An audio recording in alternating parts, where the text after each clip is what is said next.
এই গল্পে কনের বিয়ের দিন এক অদ্ভুত ঘটনা ঘটে। বিয়ের দিন সকালেই সে দেখে বর কোথাও নেই। উদ্বিগ্ন হয়ে সে নিজেই বরের বাড়ি চলে যায়। দরজায় পৌঁছাতেই তার শাশুড়ি তাকে উষ্ণ অভ্যর্থনা জানায়, সঙ্গে শতকোটি টাকার উপহার, এমনকি $3 মিলিয়ন পকেট খরচ হিসেবে দেয়। এসব দেখে কনে বুঝে ফেলে কিছু একটা নিশ্চয়ই গোলমাল আছে। শীঘ্রই সে জানতে পারে বর 1 বছর আগে ভয়াবহ দুর্ঘটনায় পড়েছিল এবং এখন অচেতন অবস্থায় শুধু বিছানায় পড়ে আছে। কিন্তু কনে তো একজন ডাক্তার।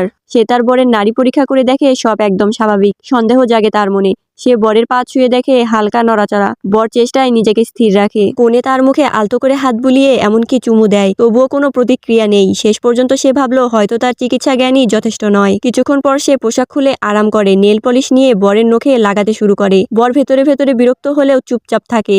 কনে মজা করে কিছু ছবি তুলে ফোনে দেখতে থাকে। তখনই তার মনে হয় এই মুখটা আগে কোথাও সে দেখেছে। আসলে 1 বছর আগে বরের দুর্ঘটনার সময় কনেই তাকে বাঁচিয়েছিল। সত্যটা হলো বর আসলে অসুস্থ নয়, সে শত্রুদের থেকে লুকোতে এমন অভিনয় করছে। কিন্তু সেই রাতে এক মুখোশধারী রহস্যময় মানুষ ঘরে ঢোকে আর হঠাৎ বর বিছানা থেকে উধাও। কনে অবাক হয়ে তাকিয়ে থাকে। ঠিক তখনই সেই রহস্যময় মানুষটি তার সামনে এসে দাঁড়ায়।